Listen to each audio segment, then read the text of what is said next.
नंदुरबार सातपुड्याच्या डोंगर रांगांमध्ये वसलेला हा मतदारसंघ नर्मदा आणि तापी नदीच्या विस्तीर्ण खोऱ्यांचा भाग। तब्बल 67% आदिवासी लोकसंख्या। देशातल्या प्रत्येक नागरिकाला त्याची ओळख देणाऱ्या आधार कार्ड प्रकल्पाची सुरुवात इथूनच झाली। राज्यातला पहिला मतदार याच मतदारसंघातून येतो।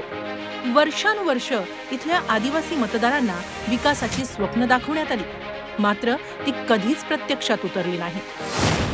सरदार सरोवरामुळे विस्थापित झालेल्यांचा प्रश्न अजून सुटलेला नाही। आदिवासी बालकांच्या 5वीलाच कुपोषण पुजलंय। आदिवासी भागात पायाभूत सुविधांचा अभाव आहे। बेरोजगारी आणि त्यामुळे होणारं स्थलांतर हा देखील मोठा प्रश्न आहे।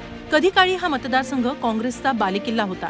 स्वातंत्र्यानंतरच्या 1952च्या पहिल्या निवडणुकीपासून ते 2009 पर्यंत नंदुरबारमधून काँग्रेसचाच खासदार निवडून आला। माजी केंद्रीय मंत्री माणिकराव गावित लागोपाठ 9 निवडणुका जिंकले, मात्र आता हा बालेकिल्ला भाजपनं काबीज केलाय। 2009 मध्ये काँग्रेसच्या माणिकराव गावितांनी सपाच्या शरद गावितांचा 40,000 मतांनी पराभव केला, मात्र 2014च्या निवडणुकीआधी डॉक्टर विजयकुमार गावितांनी भाजपात प्रवेश केला।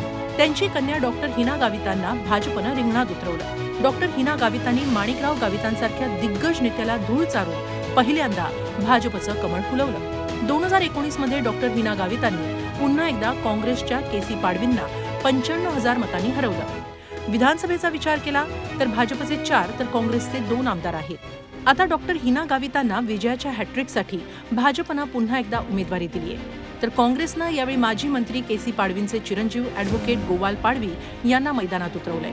गोवाल पाडवी मुंबई हायकोर्टात वकील आहेत। पहिल्यांदाच ते सक्रिय राजकारणात उतरले आहेत। आदिवासी समाज हा भारतीय जनता पार्टीच्या सोबतच आहे आणि भारतीय जनता पार्टीचं आणि मोदीजींचं विशेष करून ते धन्यवाद करतात। देशात काँग्रेसची सत्ता आली, इकडची सीट निवडून आली, मी निवडून आलो, तर निश्चितपणे 3,000 ते 4,000 कोटीचं पॅकेज मी या जिल्ह्यासाठी आणेल।